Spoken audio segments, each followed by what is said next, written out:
তেহরানের শর্ত ভেঙে লেবাননে আবারও ইসরায়েলের প্রাণঘাতী তাণ্ডব। শিগগিরই শান্তির আশাবাদ ট্রাম্পের। নয়া বদলা নেবে কি ইরান? ইরানের হামলায় কেন নাস্তানাবুদ ইসরায়েল? উঠে এলো মিডল ইস্ট আইয়ের বিশ্লেষণে। তেল আবিবের কোন কোন দুর্বলতা আলোচনায়। $2,400 কোটি জব্দ সম্পদ ফেরত না দিলে শান্তি চুক্তি নয়, হুঙ্কার ইরানের। হরমুজের পর বাবেল মান্দ বন্ধের হুমকি। ফিলিপাইনে 7.8 মাত্রার ভয়াবহ ভূমিকম্পে নিহত 32, আহত 100-র বেশি। 138টি আফটার শক অনুভূত। দেশটিকে কেন বেশি ভূমিকম্প হয়? লেবাননে আগ্রাসন থামানোর শর্তে ইসরায়েলে ইরানের আকস্মিক হামলা থামলেও তা কাজে আসেনি। লেবাননে ইসরায়েলি বাহিনীর নতুন হামলায় হতাহতের সংখ্যা 40 জনের কাছাকাছি। এদিকে 2 সপ্তাহের মধ্যে ইরানের বিরুদ্ধে চূড়ান্ত বিজয়ের ইঙ্গিত দিয়ে মার্কিন প্রেসিডেন্ট ডোনাল্ড ট্রাম্প দাবি করেছেন পরমাণু অস্ত্র তৈরির চেষ্টা বন্ধের শর্তে রাজি রয়েছে তেহরান। রাজধানী বৈরুত ছাড়াও লেবাননের বিভিন্ন শহরে হামলা চালিয়েছে ইসরায়েলি বাহিনী। ভয়াবহ হামলা হয়েছে লেবাননের 5ম বৃহত্তর শহর টায়ারে। সেখানে ইসরায়েলের বিমান হামলায় অন্তত 9 জন নিহত হয়েছে। আহত 28 জনের মধ্যে অনেকের অবস্থা আশঙ্কাজনক। লেবাননে ইসরায়েলের হামলার প্রতিবাদে সোমবার যুদ্ধবিরতি ভেঙে পাল্টাপাল্টি সংঘর্ষে জড়ায় তেহরান তেল আবিব। অবশ্য 12 ঘণ্টা পর লেবাননে হামলা বন্ধের শর্তে ইসরায়েলে মিসাইল হামলা বন্ধ করে ইরান। এদিকে ইরান ইসরায়েলের পাল্টাপাল্টি হামলার পরেও সমঝোতা স্মারক নিয়ে তেহরানের সাথে আলোচনা চলছে বলে দাবি করেছেন প্রেসিডেন্ট ট্রাম্প। আগামী 2-3 দিনের মধ্যে এই বিষয়ে খসড়া সিদ্ধান্ত আসবে বলে আশাবাদী তিনি। পাকিস্তানের প্রধানমন্ত্রী শাহবাজ শরীফও জানিয়েছেন শান্তি আলোচনার মূল লক্ষ্য প্রায় অর্জনের পথে।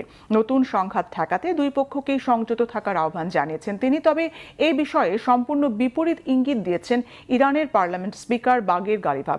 তিনি সাফ জানিয়ে দিয়েছেন সমঝোতা চুক্তি বা আলোচনা কোনো বিষয়ে যুক্তরাষ্ট্রের প্রতি ভরসা নেই তেহরানের। ইরানের নৌ বন্দরগুলোয় মার্কিন অবরোধ যুদ্ধবিরতির শামিল বলেও মন্তব্য করেন গালিবাফ। এদিকে ইরান ইসরায়েল পাল্টাপাল্টি হামলায় উদ্বেগে পড়েছেন যুদ্ধ বন্ধে মরিয়া মার্কিন প্রেসিডেন্ট ডোনাল্ড ট্রাম্প। আর এই সুযোগে শান্তি চুক্তির জন্য নতুন করে কয়েকটি শর্ত জুড়ে দিয়েছে ইরান। জানিয়েছে ইসরায়েলে হামলা হলেও শান্তি আলোচনা চলবে, তবে চুক্তি করতে হলে ফেরত দিতে হবে $2,400 কোটি ইরানের জব্দ সম্পদ। একই সাথে হরমুজ থেকে মার্কিন অবরোধ তুলে না নিলে বাবেল মান্দ বন্ধের হুমকি দিয়েছে ইরান। যুদ্ধে বেকায়দায় থাকা আমেরিকা এখন কি করবে? হাফিজুল ইসলামের ডেস্ক রিপোর্টে বিস্তারিত। বর্তমান বিশ্বের সবচেয়ে শক্তিশালী দেশ আমেরিকা, কিন্তু তাদের সব ক্ষমতা সরু একটি সমুদ্র পথের সামনে এসে থমকে গেছে। হরমুজ প্রণালী এখন ইরানের হাতের মুঠোয়। ওয়াশিংটন যেখানে শক্তি দিয়ে ইরানকে দমাতে চায়, সেখানে খামেনি খেলছেন স্রেফ কৌশলের খেলা। আন্তর্জাতিক জ্বালানি সরবরাহের গুরুত্বপূর্ণ নৌপথ হরমুজ অবরুদ্ধ রাখার বিষয়ে তেহরানের অনড় অবস্থান ট্রাম্প প্রশাসনের সমস্ত কূটনৈতিক চাপকেই ব্যর্থ করে দিয়েছে। যুদ্ধবিরতি নিয়ে আলোচনার মাঝেই ইরান ইসরায়েলের পাল্টাপাল্টি হামলা ভেস্তে দিচ্ছে দ্বিপাক্ষিক সমঝোতার সকল প্রচেষ্টা। ফলে আবারও ভয়াবহ যুদ্ধের মুখে পড়তে যাচ্ছে পুরো মধ্যপ্রাচ্য। ইরান খুব ভালো করেই জানে কিভাবে পরাশক্তি যুক্তরাষ্ট্রকে কাবু করতে হয়। বিশ্বের 1/5 তেল চলাচল করা হরমুজ প্রণালীর পুরোপুরি নিয়ন্ত্রণ এখন ইরানের ক্ষেপণাস্ত্র আর ড্রোনের নিচে। আমেরিকা অর্থনৈতিক নিষেধাজ্ঞা দিয়ে ইরানকে দেউলিয়া করার চেষ্টা করছে ঠিকই, কিন্তু তেহরানের কট্টরপন্থী নেতারা এতে বিন্দুমাত্র দমে যাওয়ার পাত্র নন। তারা সাফ জানিয়ে দিয়েছেন $24 বিলিয়ন ফ্রোজেন অ্যাসেট বা আটকে থাকা টাকা ফেরত না দিলে হরমুজ প্রণালী খুলবে না। আর এই বিশাল অঙ্কের দাবি বিশ্বমঞ্চে ইরানের একচ্ছত্র শক্তির বহিঃপ্রকাশ। ইরানের সামরিক ক্ষমতা ও শত্রুদের ঠেকানোর সক্ষমতা এখন চরম পর্যায়ে। আমেরিকা যদি সামরিক শক্তি ব্যবহার করে হরমুজ প্রণালীর নৌপথ মুক্ত করতে চায়, তাহলে যুদ্ধ আরও বড় পরিসরে ছড়িয়ে দেওয়ার হুমকি দিয়ে আসছে ইরান। লোহিত সাগর থেকে শুরু করে ভূমধ্য সাগর পর্যন্ত পুরো অঞ্চলের বাণিজ্য পথ বন্ধ করে দেওয়ার ক্ষমতা তেহরানের আছে। ফলে আপাতত সংকটের কোনো সহজ সমাধান নেই। ট্রাম্প প্রশাসনের সামনে এখন 3টি পথ খোলা। 1. তেলের চড়া দাম সহ্য করে অপেক্ষা করা। 2. ইরানের দাবি মেনে নিয়ে বিপুল পরিমাণ ক্ষতিপূরণের টাকা দেওয়া, অথবা একটি দীর্ঘমেয়াদী বিধ্বংসী যুদ্ধে জড়ানো।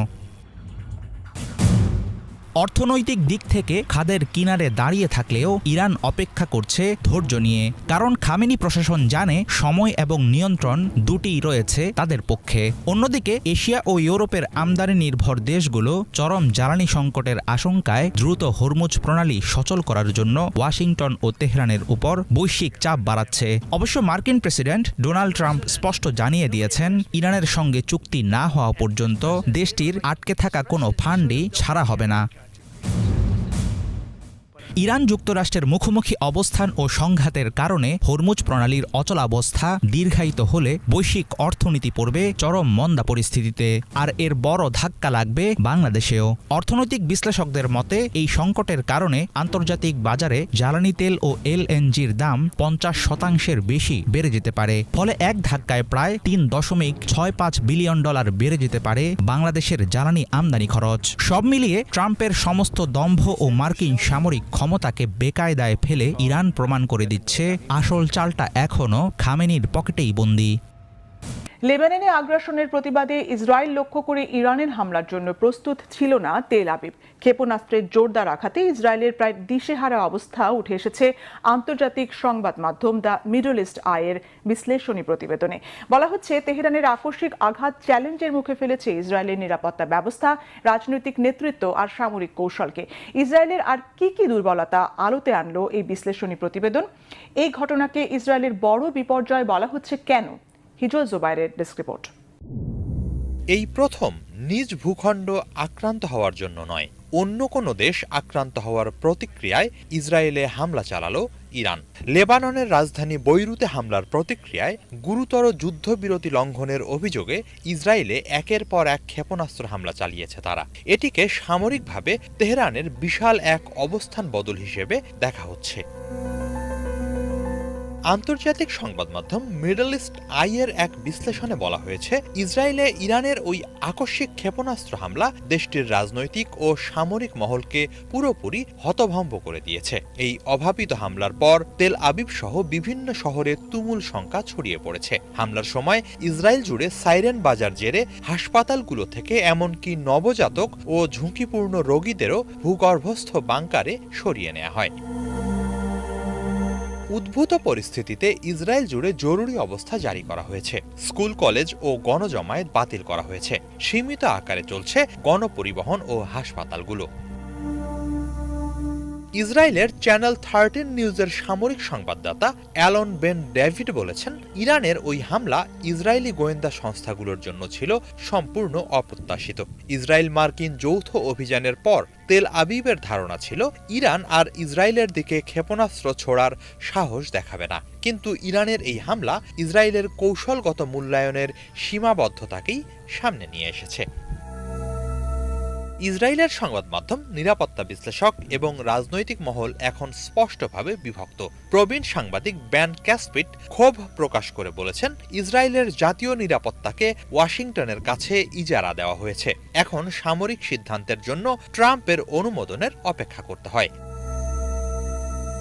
অন্যদিকে ইনস্টিটিউট ফর ন্যাশনাল সিকিউরিটি স্টাডিজের ইরান বিশেষজ্ঞ ড্যানি সিট্রিনোভিস মনে করেন, চলতি বছরের শুরুতে ইরান বিরোধী যৌথ সামরিক অভিযানটি সম্পূর্ণ ব্যর্থ হয়েছে। তার মতে, ইসরায়েল এখন এক মারাত্মক উভয় সংকটে পড়েছে। হয় তাকে ট্রাম্পের নির্দেশ অমান্য করে সরাসরি সংঘাতে জড়াতে হবে, অথবা লেবাননে তাদের সামরিক অভিযানকে সীমিত করতে হবে। বর্তমানে ইসরায়েলের সিদ্ধান্ত নেয়ার স্বাধীনতা কমে গেছে এবং ইরানের আত্মবিশ্বাস অনেক বেড়েছে।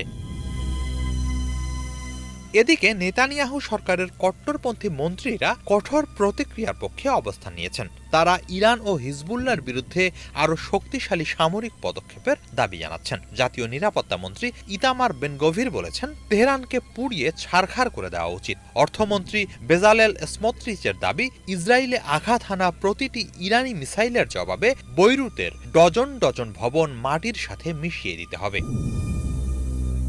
তবে মধ্যপন্থী ও প্রগতিশীল রাজনৈতিক নেতারা সম্পূর্ণ ভিন্ন সুরে কথা বলছেন। তাদের অভিযোগ, ক্রমবর্ধমান উত্তেজনা ইসরায়েলকে আরও বড় সংঘাতের দিকে ঠেলে দিতে পারে এবং এর মূল্য দেশটির সাধারণ জনগণকেই দিতে হবে। ডেমোক্র্যাটস পার্টির নেতা ইয়ার গোলান নেতানিয়াহুকে দুর্বল অভিহিত করে বলেছেন, ইসরায়েলকে আরেকটি যুদ্ধের আগুনে ছুড়ে দেওয়ার ম্যান্ডেট এই সরকারের হাতে নেই। নেতানিয়াহু কেবল নিজের ক্ষমতা টিকিয়ে রাখতে এবং আগাম নির্বাচন এড়াতেই লেবানন ও ইরানে সংঘাতে জড়াচ্ছেন। একই জলপ্রপাত, অথচ দুই রঙের পানি। এক পাশে স্বচ্ছ সাদা ধারা, অন্য পাশে ঘোলা বাদামি স্রোত। চীনের শানসি প্রদেশের হুকৌ জলপ্রপাতে দেখা মিলেছে এই বিরল দৃশ্যের। প্রাকৃতিক এই ঘটনাকে অনেকেই বলছেন দুই স্বাদের হটপট। সামাজিক যোগাযোগ মাধ্যমে ভাইরাল হওয়া এই দৃশ্য দেখতে ভিড় করছেন শত শত পর্যটকও। কিভাবে একই জলপ্রপাতের দুই পাশে তৈরি হলো দুই ভিন্ন রঙের পানি? মোর্শেদ আলমের ডেস্ক রিপোর্ট। একই জলপ্রপাতে দেখা মিলেছে দুই রঙের পানি, এক পাশে স্বচ্ছ সাদা, অন্য পাশে ঘোলা বাদামি স্রোত। একই জলপ্রপাতের বুকে এমন দুই ভিন্ন রঙের পানির দৃশ্য দেখে বিস্মিত পর্যটকরা। জলপ্রপাতটি যেন দুই ভাগে বিভক্ত। পশ্চিম অংশে দেখা যায় কাদামাটি মিশ্রিত বাদামি রঙের প্রবল ধারা, আর পূর্ব অংশে পরিষ্কার পানি। দূর থেকে দেখতে এটি অনেকটা দুই স্বাদের হটপটের মতো মনে হওয়ায় সামাজিক যোগাযোগ মাধ্যমে দ্রুত ছড়িয়ে পড়ে দৃশ্যটি। স্থানীয় সময় ৭ জুন উজানের কিছু এলাকায় ভারী বৃষ্টিপাতের পর চীনের শানসি প্রদেশের লিনফেনে অবস্থিত হলুদ নদীর বিখ্যাত হুকো জলপ্রপাতে দেখা মিলেছে এই ব্যতিক্রমী দৃশ্যের। বিশেষজ্ঞরা বলছেন, উজানের বিভিন্ন অঞ্চলে বৃষ্টিপাতের পরিমাণ ও মাটির ক্ষয়ের পার্থক্যের কারণে এমন ঘটনা ঘটে। এক অংশের পানিতে বেশি পলি ও কাদা মিশে যাওয়ায় রং বদলে যায়, অন্য অংশ তুলনামূলক স্বচ্ছই থাকে। চীনের দ্বিতীয় দীর্ঘতম হলুদ নদী বরাবরই পলিবাহী স্রোতের জন্য পরিচিত। তবে একই জলপ্রপাতের বুকে পাশাপাশি দুই রঙের পানির এমন স্পষ্ট বিভাজন খুব একটা দেখা যায় না। তাই বিরল এই প্রাকৃতিক দৃশ্য দেখতে শত শত পর্যটক ছুটে আসেন হুকো জলপ্রপাতে।